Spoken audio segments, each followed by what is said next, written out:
How can students stay connected while living in the most socially disconnected generation that has ever existed? How will the effects of the COVID-19 pandemic and social distancing affect students' ability to connect and care for each other? These questions are occupying the minds of parents, teachers, and educators across our nation. The answer is friendship. The answer is Frenzy. When we learn friendship, we learn it for life. Start a Frenzy in your school today.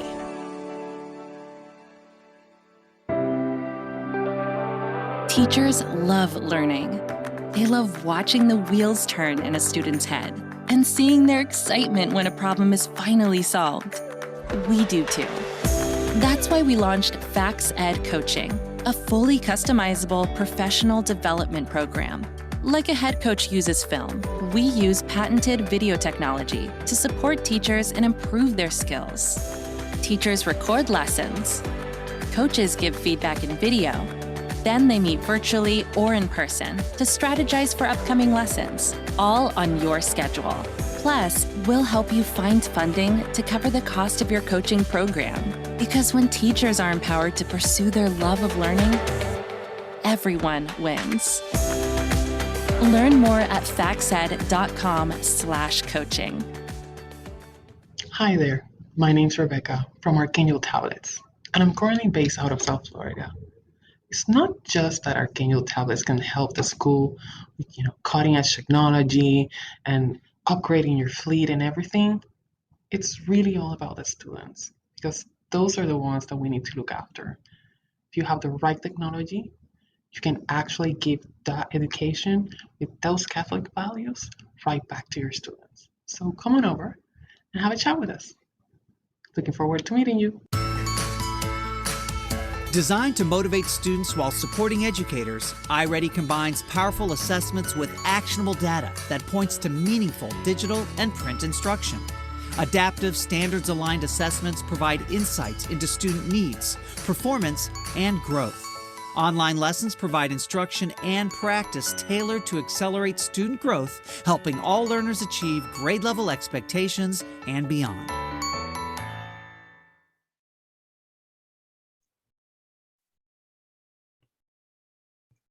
Welcome to the NCEA 2021 live session entitled, Where Are We Headed? Determining a PD Direction, then Selecting and Supporting the Right PD for Your School. Our presenter is Dr. Susan Abilene from FACS. We invite you to actively engage in this presentation about using the messaging and the question functions in the event platform at the side of your screen. We will be transferring those questions you have to our presenter, so she may be able to address them as we go. At the conclusion of this session, you'll have the opportunity to complete a post-session evaluation and provide feedback. This is also how we're able to track your participation in our sessions. If you run into any problems at all, we invite you to refresh your page or use the help section on the event platform. Dr. Abilene, thank you so much for joining us here at NCEA 2021, and we turn it over to you. All right, it's a pleasure to be with all of you today. I'm going to go ahead and share my screen.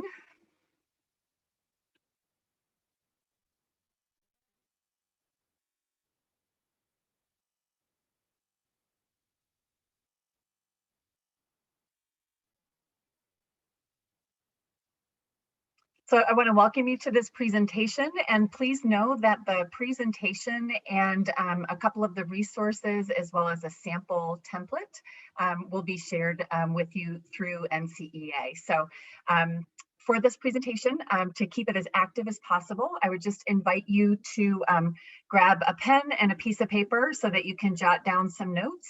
And then at the end of the presentation, you can use those templates and use your notes to start filling out those templates for your PD plan for next school year. So happy to be with you and to get started. I'm actually going to go off camera just so that we're not distracted by looking at me and we're just looking at the slide.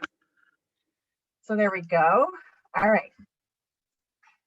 So as I mentioned, this is a working session. So so for the principals and teachers out there, we want to kind of think through this template as we are going through the session.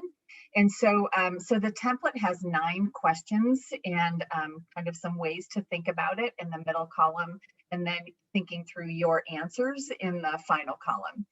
So, so we're going to chunk this out over the course of our time together and work through this this PD plan. So the first 3 questions: what's your vision for excellence? It sounds, you know, really powerful and like a lot of work to create a vision. But honestly, I think at our core, we all know what our vision is for our students in terms of, and that vision is aligned to our mission. And of course, our mission includes our faith as well as academic excellence, and then anything else that makes your school site unique. So when thinking about the vision, we're going to spend a couple of slides on that. We'll also think about the data. So once you know what your vision is, what's the actual data that you're going to be using to track your progress toward your vision? So we want to be able to name that data. And then the third piece, or our third part of this 9-part puzzle of our PD plan, is where are the gaps in terms of curriculum instruction and assessment? So what is it exactly that we're going to focus on so that we are moving in that right direction, that we're moving toward our vision?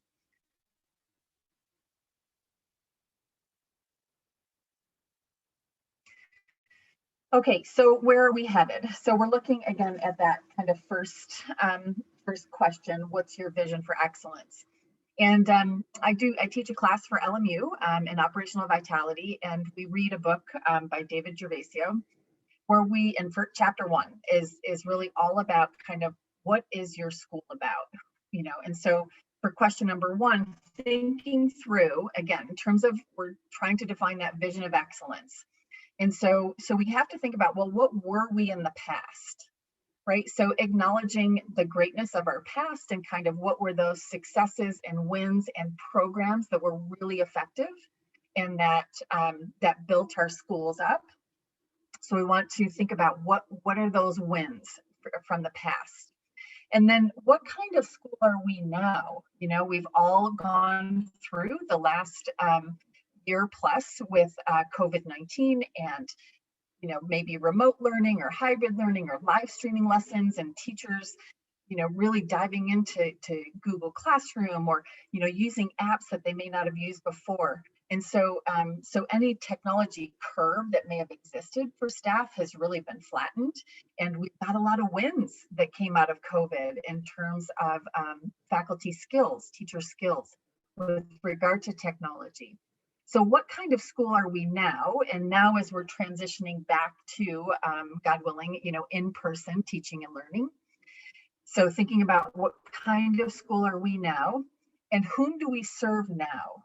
So, you know, given socioeconomics and different shifts in student populations, we may not be serving the same student population now that we were 5, 10, 20, 50 years ago. And so who are the students that we're serving now? Who are the families that we're serving now? Do we know what their expectations are? Have their expectations shifted from a generation ago? So whom do we serve now? And then what kind of school do we want to be? And this really ties to that vision of excellence question. So what kind of school do we want to be to serve the students of the future, to prepare them for the future? We've seen kind of significant declines in Catholic schools over the course of these the school year, from fall of 2019 to the beginning of the 2020 school year. Forbes just published an article. It's the largest single decline, over 110,000 students that we've lost in our Catholic schools. 186 elementary schools closed, 23 high schools closed. And so while we could kind of go down a path of desperation and, oh my gosh, you know, this is awful, and it is awful, how are we going to respond to that? How are we going to turn this around and actually grow our schools? Well, we have to think about, what do parents want? What do students want? What kind of school do we want to be? So take a moment to ponder and think about, what is your vision for excellence? What kind of school do you want to be?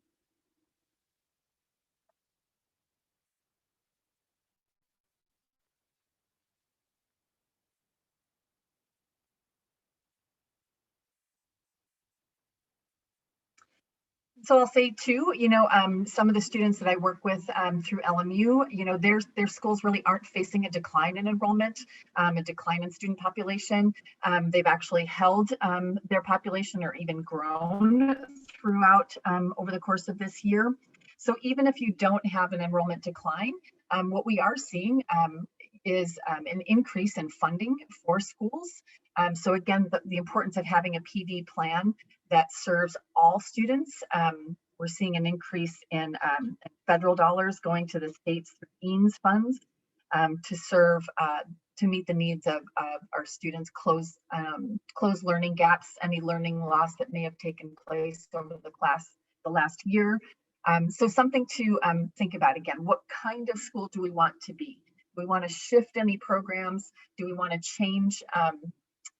Is there anything that we need to change in order to meet the students that we are currently serving?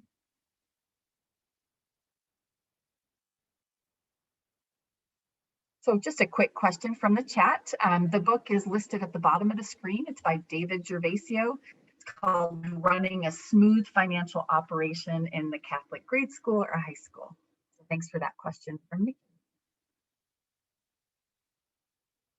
Okay, so next up is kind of just a short activity. I've done this activity with a ton of different schools, and it's really, just a brainstorm. Like, as a teacher, as a leader in your building, what does an excellent classroom look like, sound like, feel like? What do you want to see when you walk into that classroom? What's the vibe? What's the energy? And what's on the walls? How are desks arranged? Where's the teacher in the classroom? So what does an excellent classroom look like, sound like, feel like? Take 15 seconds and just jot down some thoughts.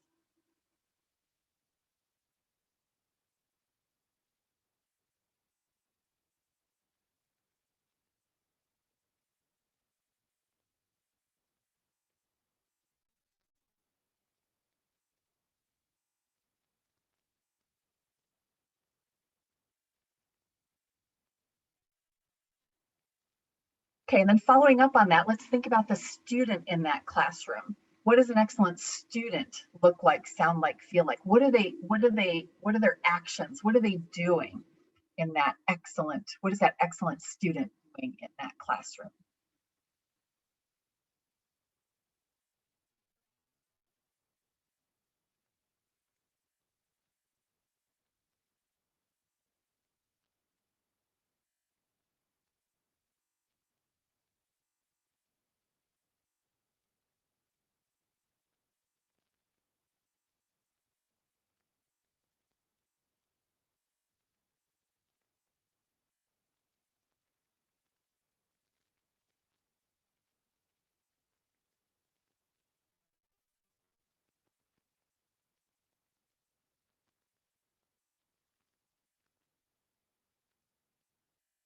So we're building this vision. We're building this vision based on our past, our present, and what we're preparing students, that future that we're preparing students for. We're thinking about what is that excellent classroom? What does that excellent student look like, sound like, feel like? A lot of times I hear words like rigorous, engaging, students that are raising their hand, that they're eager, that they're leaning in. So just kind of thinking through what's that vision for excellence, kind of painting that picture for your vision of excellence. And then from an administrator perspective or a coach or a leader's perspective, it's how do you know, right? So we can kind of, what does this look like, sound like, feel like? How are we actually going to know? Well, we have to get into the classrooms to actually know. We've got to do walkthroughs, have conversations with teachers and students. Got to have some assessments, surveys. That ties into that data piece, right? So once we've got a defined vision, how are we going to know that we are actually meeting that vision for excellence? So again, for number 1 and number 2 from that template, these are a couple of things to think about. So now I want to go to the research, and this comes from Linda Darling Hammond, and I do apologize that this is a bit of a long quote for a slide, but I'll read it out loud, and then we're going to do a little bit of unpacking on the next slide. So she wrote, this was based on a lot of meta-analysis of different studies that she and her colleagues completed. This is new research, so this is pretty exciting, kind of fresh research. She says, if the foundational knowledge and research indicates how schools can be organized around developmentally supportive relationships, coherent and well-integrated approaches to supports, including home and school connections, well-scaffolded instruction that intentionally supports the development of social, emotional, and academic skills, habits, and mindsets, and culturally competent personalized responses to the assets and needs that each individual child presents. All right, so there's a lot going on in that one paragraph, that one sentence, I should say. She kind of writes like Charles Dickens, takes a page to write a So in this sentence, right, if we break it down by the semicolons here, she's really painting a vision of what excellence can look like in a school. You know, the first part of it is developmentally supportive relationships, right? So we're talking about kind of that zone of proximal development. Where are kids at in terms of their kind of humanness, and having supportive relationships around that. The second part, coherent, well-integrated approaches to supports. So how are we working with students to support them both at home and school, making those connections? And then next, well-scaffolded instruction, right? So that tells me, you know, tiered supports, MTSS, RTI, and that include, in addition to those, the social emotional aspect of that, habits and mindsets. Mindsets makes me think of Carol Dweck and growth mindset work.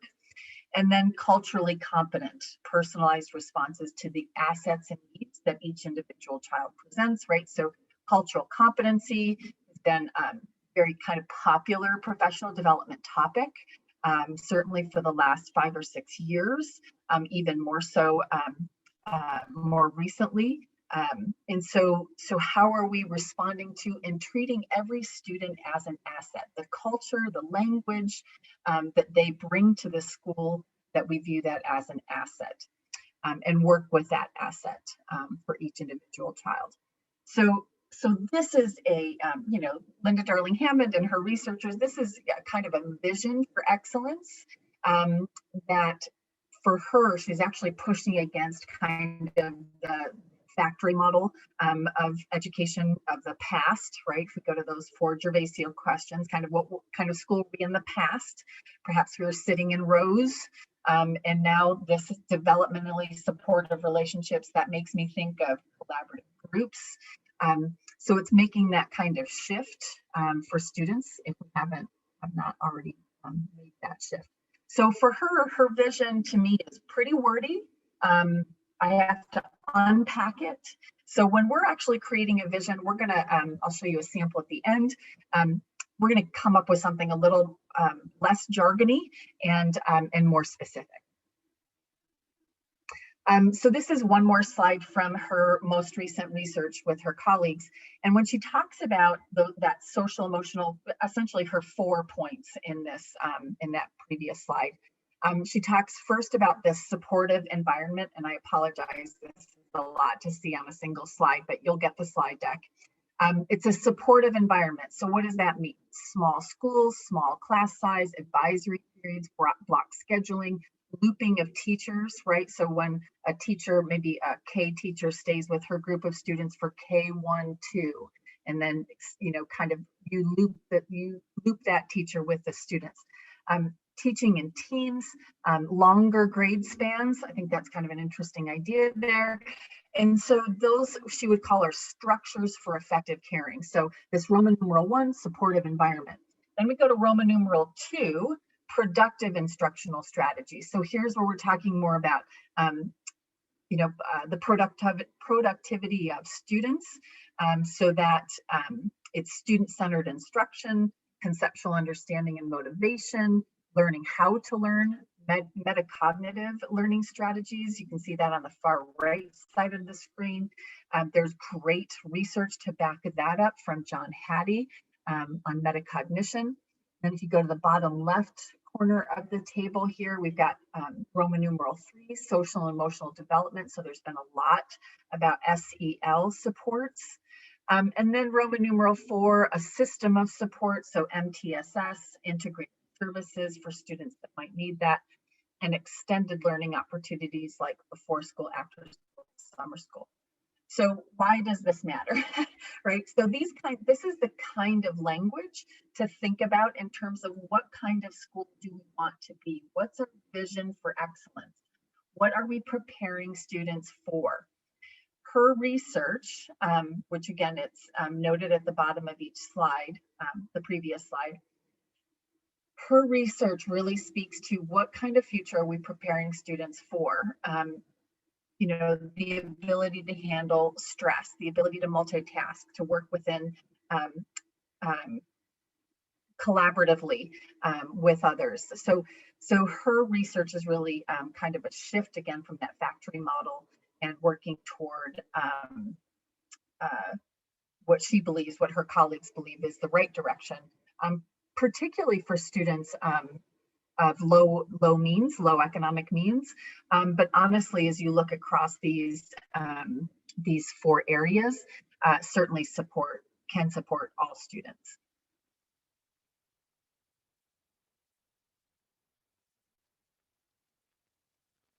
So if we come back to this vision for excellence brainstorm and what an excellent classroom looks like, what an excellent student looks like, does that Linda Darling Hammond research add anything to it, right? Does your vision start to shift a little, maybe based on what I just shared with you on these last 2 slides? Does it shift in terms of what classrooms look like or what students look like?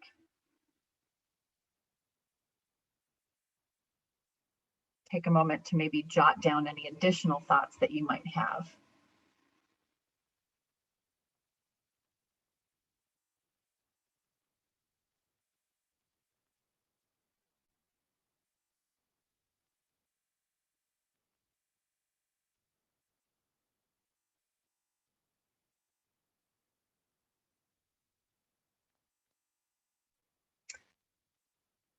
Okay, so the first 3 questions were, what's your vision? What's your data? What are the gaps in curriculum, instruction, and assessment? And we are going to continue with them and add these ones on. Is PLC PD the right PD for your school? What do your teachers need? And what PD do teachers need to get smarter? So as you're jotting down those questions that we'll continue to work through, I'll just mention again that the slide deck will be provided to you through NCEA. So you will be able to come back to these slides if you'd like.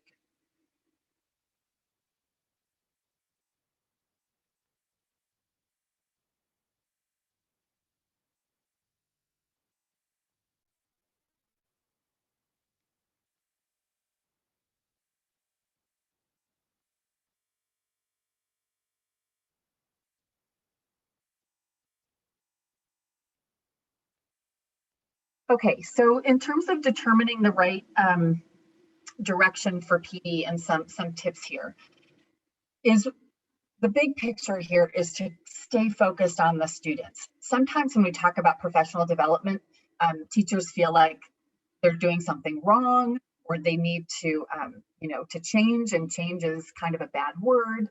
But I can say, as a former teacher and principal, if we come from a strengths perspective, number one, that all of our teachers come to the table with tremendous strengths. And then 2, that the focus is on the students. And so we're all leaning in to figure out how can we get better so that our students do better. At the end of the day, it's about the kids. And so the first thing I would say is name and examine the data that matters. So in your school or in your diocese, what are those data sets that you use? Is it STAR, MAP, ACT Aspire? What are those assessments that you use that really matter? Is it the unit assessments from Bridges, or is it the benchmark assessments from Fontes and Pinnell? So name those data sets that matter as a school, and then we want to examine that data. And examining the data is all about what's going on with the kids, okay? The second tip is to consider curriculum instruction and assessment. So what's going on with the curriculum? Is it aligned to your vision? You know, do we need to refresh the curriculum in some way? And if we are going to purchase a new set of textbooks or new resources, a new program, that we need to make sure that the PD that the teachers receive is more than just the publisher's PD that might be one and done, right? So, you know, you buy your books in July, they show up in August, and you do like a 3-hour workshop with the publisher to unpack the materials that they received, and then we never see that person again. So how do we continue to work with that publisher or another third-party provider to ensure that that curriculum gets unpacked over the course of the school year, and that teachers have opportunities to ask questions and really dig into the resources? The curricula today is really well done. When the Common Core State Standards were published, there was a publisher's criteria for curriculum to be approved. And I appreciate that curriculum is not textbook, so no need to hit me up in the chat about that. But if you are buying materials and not creating your own curriculum for a particular subject area, then, you know, they're usually pretty robust programs. The only other thing I would mention about if you are going to go through a new adoption process for a math program or a reading program, I'd really encourage you to go to Ed Reports, ED Reports, Ed Reports. They review multiple publishers' textbooks and other resources. So Ed Reports is a great place to start when you're looking at considering new curricula for your school. And then instruction, right? So you've got a vision, right? You've got a vision for excellence. And maybe it's around centers or blended learning or questioning and feedback strategies, or whatever that vision is for excellence, what you want to see in the classroom, right? Your vision for an excellent classroom, your vision for excellent students. You want to be able to name, you know, what kind of PD is needed for your teachers with regard to instruction. So what does that look like? So if you're going to get some blended learning or differentiation or questioning and feedback strategies, engagement strategies, again, you're looking for what are those instructional practices that you want to see, either K to 8, 9 to 12, K to 2, 3 to 5, 6 to 8, but name those instructional strategies that you want to see, and then you're going to go look for the PD to support that instruction. And then determining the PD direction, again, a tip is about assessment, and this ties back to number 1, right? So what are you doing with assessment? You know, are we unpacking assessment after each unit test, after that perhaps you're doing triannual testing? What are we doing with that assessment? And should that assessment drive what the PD is? Should that assessment drive what the PD is? As a result of looking at student data, what does that tell you as a leader or as a teacher that students need? And that's this connection between learning and teaching, right? So you are looking at what the students need. They need X. They need skill development in phonics and in literacy, in that foundational literacy. Okay, so then the teacher needs this. The teacher needs professional development and explicit literacy instruction, or explicit phonics instruction.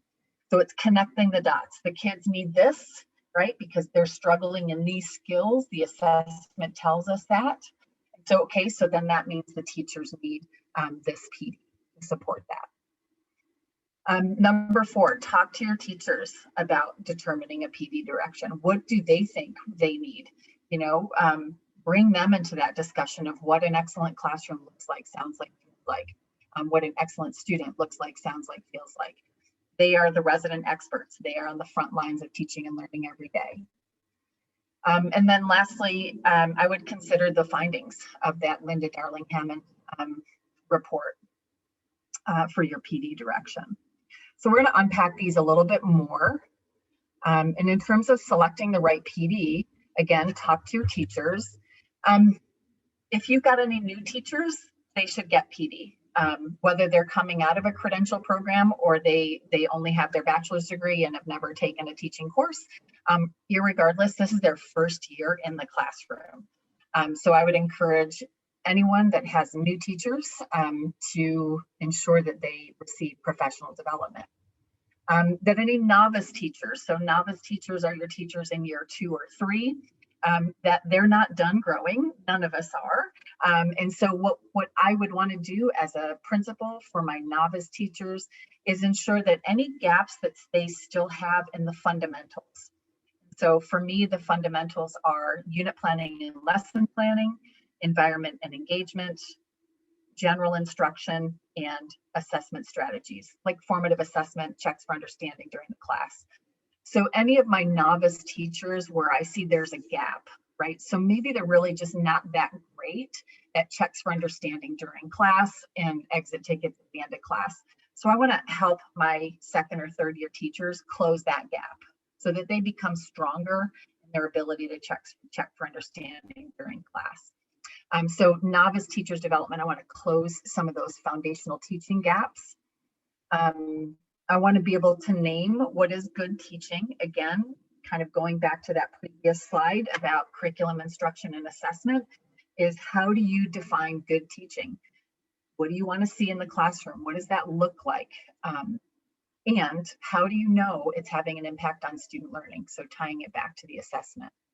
So the essential question for the slide here is, if our vision for excellence is this, whatever this is, then what strategies will help us ensure that our kids succeed? So if our vision is an engaging classroom, small groups, teacher movement, students working on differentiated work, then how are we going to get, what do our teachers need in order to get there?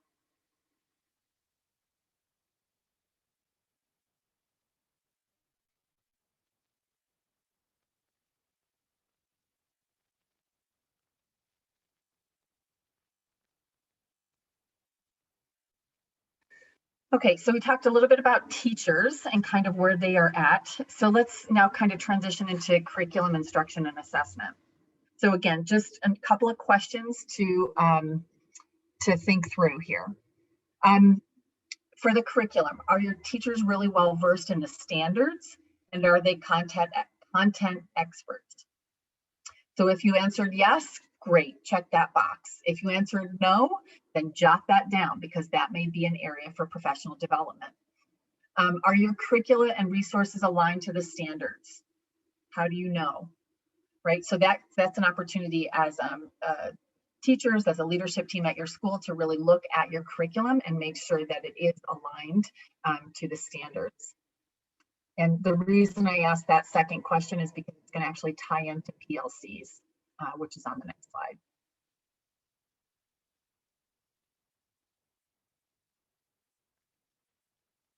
Instruction, what PD have teachers received in order to implement the curriculum well, the program well?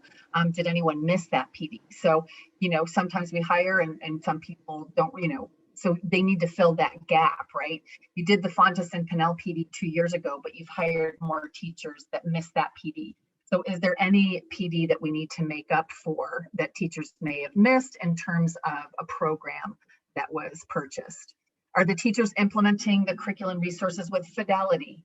Are they adapting to the needs of students? How do you know, right? So in terms of instruction, as you're doing your walkthroughs, as teachers are reflecting on practice, are we meeting the needs of the students in the classroom? When you walk in, do you see differentiation happening? Do you see students having the opportunity to master the content in different ways? If you answered no, that's a PD opportunity. Lastly, with regard to assessments, what type of assessments are used consistently, like diagnostics, checks for understanding, exit tickets, chapter tests, unit tests, benchmark assessments, and are teachers using the results, right? So if we're not using these, some of these assessments, really well, we'd want to say, okay, why aren't we using these well? Do we need professional development in assessments? If so, jot it down. That might be an area that you want to focus on. And of course, are teachers using the results? And how do you know if they're using the results to inform instruction? The reason I bring up, love this picture. The reason I bring up those questions around curriculum, instruction, and assessment is because that ties to PLCs. So again, thinking about what's your vision, how are you going to get to that vision? You can train individual teachers up and close some individual teachers' gaps, right? That's certainly one way to do it. Or you can invest in professional learning communities, professional development. You can train your teachers up in how to lead and go through, work through a PLC. So we can kind of feed our teachers, right? Teach Amanda Fish. We, and help them individually, or we can go the PLC route with grade bands or groups of teachers or the entire school, and invest in PLCs. And so PLCs, right, tackle these 4 critical questions. These are fundamental. I'm not making them up. This is Richard Dufour's work forever. And they're pretty simple questions, but they're a lot of work, right? And so it's, what do we want our students to know and be able to do? That's going to tie to standards and curriculum. How are we going to know if they've learned it? That's going to tie to assessments. And then questions 3 and 4, what do we do when they don't learn it? Interventions. What do we do when they do master it? That's enrichments, right? So those 4 critical questions drive a PLC. If your school is operating as a PLC, fantastic, right? If they're not operating as a PLC, that's a great area for growth for PD that is long lasting.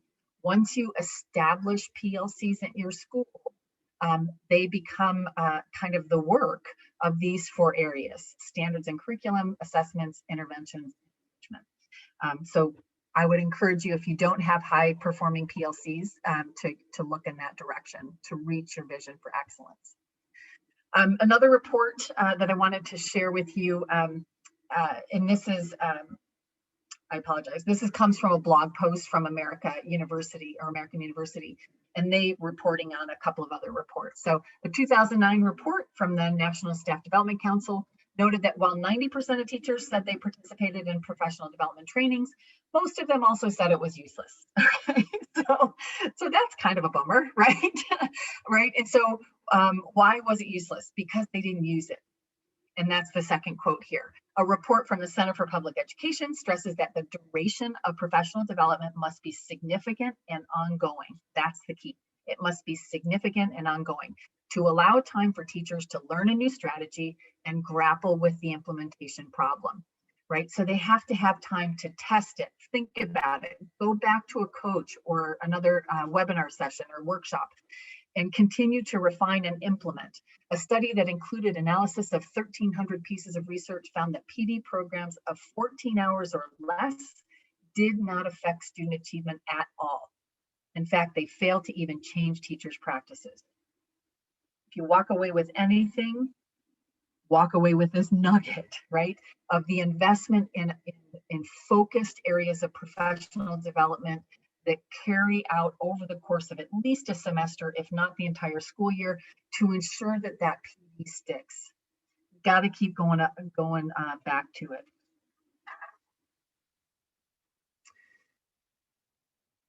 This is just some kind of takeaways from Linda Darling-Hammond, a different study that she did with some colleagues, is a 2017 report from the Learning Policy Institute. And this is something that you want to look for. So once you know what you want to do for your PD, You want to select a PD provider, or if you're going to do it in-house, you want to make sure that you're checking all of these boxes, right? And so number 7 of this on this list ties right back to the previous slide, is of sustained duration. It's something we continue to come back to. So she's got 7 features, right? It's content focused. It incorporates active learning. People are leaning in, they're doing the work. It supports collaboration, right? Effective adult learning is that we are collaborating. It uses models of effective practice. Don't keep what excellence looks like a mystery, right? Show teachers what it looks like. Provide coaching and expert support, offers feedback and reflection, right? So you try it, you check on it, your principal's doing walkthroughs or peers are doing walkthroughs. We're talking about it at PLC. So you've got feedback on that practice, and coming back to it. And again, is of sustained duration. What does PD look like, right? I mean, these are pretty common, right? We can send folks to conferences like NCEA. We can do a single webinar or a series of webinars, right? Based on the previous couple of slides, what should we be doing? We should probably be doing a series of webinars, not just a single one and done PD. A single workshop or a series of workshops. We should probably be doing a series of workshops. If we're going to do, I apologize, it should say single, not singe, a single webinar workshop plus coaching. If we are going to do just one webinar or workshop, we've got to follow it up with some sort of support so that whatever that content is, so that it sticks. Okay, on to step 6, 7, 8 of this document. What PD do teachers need to get smarter? How will coaching fit into this plan? And how will you support your teachers? So these are our next 3 questions. I apologize, 8 questions for this document, not 9. I'll just give you about 15 seconds to jot these notes down.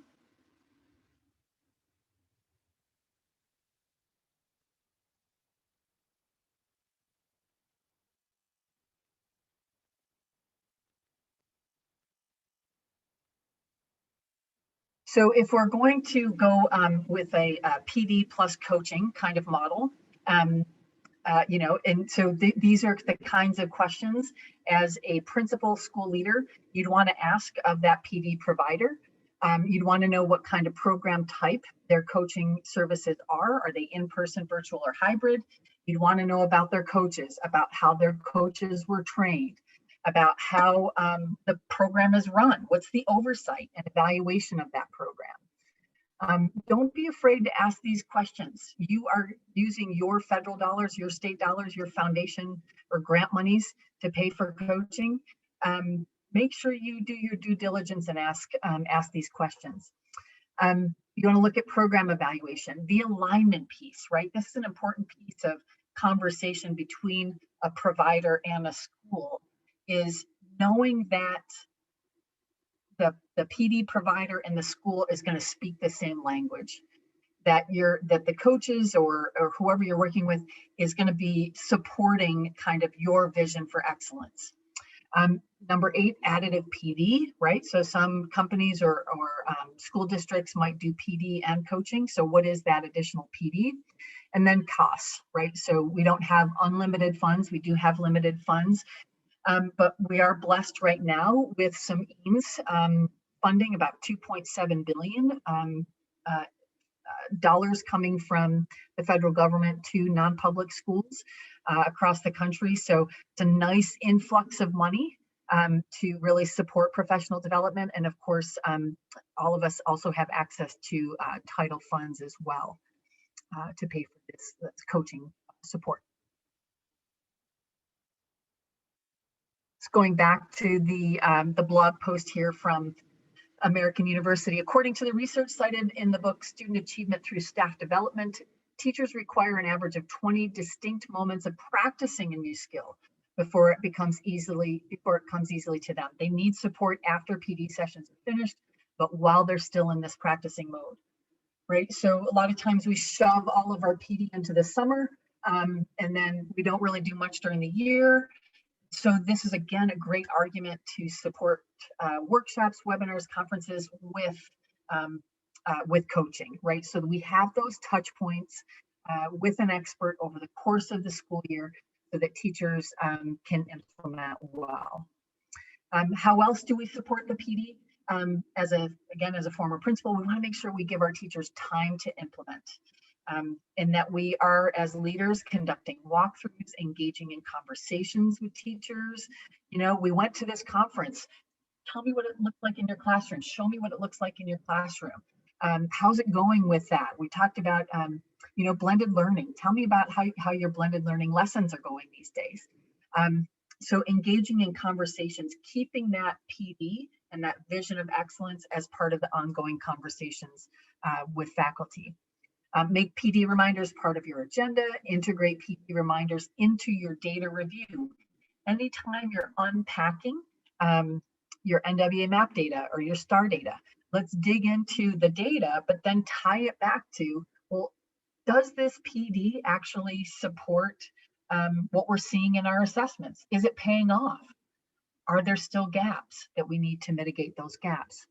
And again, pairing PD with coaching of some sort. It could be peer-to-peer. It could be a mentor within the school. It could be a school or a system coach, or coaching provided by a third party. So putting the plan together, these are the 8 questions here that were gone through over the course of this session. Just want to give you a moment to take a look at a sample. So in this sample, I've got the same template that I shared with you earlier. My vision for excellence is listed here. Again, this is just me talking, you'll have your own, of course. My vision for excellence is that all students feel and find comfort and joy in the faith, that all students achieve mastery in reading and math, that all students possess skills to lead a healthy, productive life. So I'm just defining it in 3 to 5 bullets. I'm trying to keep it simple, directed, it's student focused. And of course, I want my faculty feedback. So I would pose this to them and let them know that this is my vision, but I want their buy-in. And so if we need to adapt these 3 statements, we'd certainly do that together. And then what's the data? So these are actually aligned. You'll notice the 1, 2, 3s are aligned for these so that they tie together. So what's my data for number 1, the student survey retreat evals? That ties to my vision statement number 1. NW map data unit assessments, that ties to my vision for excellence statement number 2. Number 3, the skills workshops results, mentoring and counseling reviews, that ties to my vision for excellence number 3. So whatever my vision is, I want to have metrics or data associated with that vision. How am I going to measure it? Make sure that I'm meeting my vision for excellence. Number 3, curriculum instruction and assessments, those also align to 1 through 3. Is PLC PD the right PD? In this example, I'm saying yes. Want to get some PLC PD for the faculty.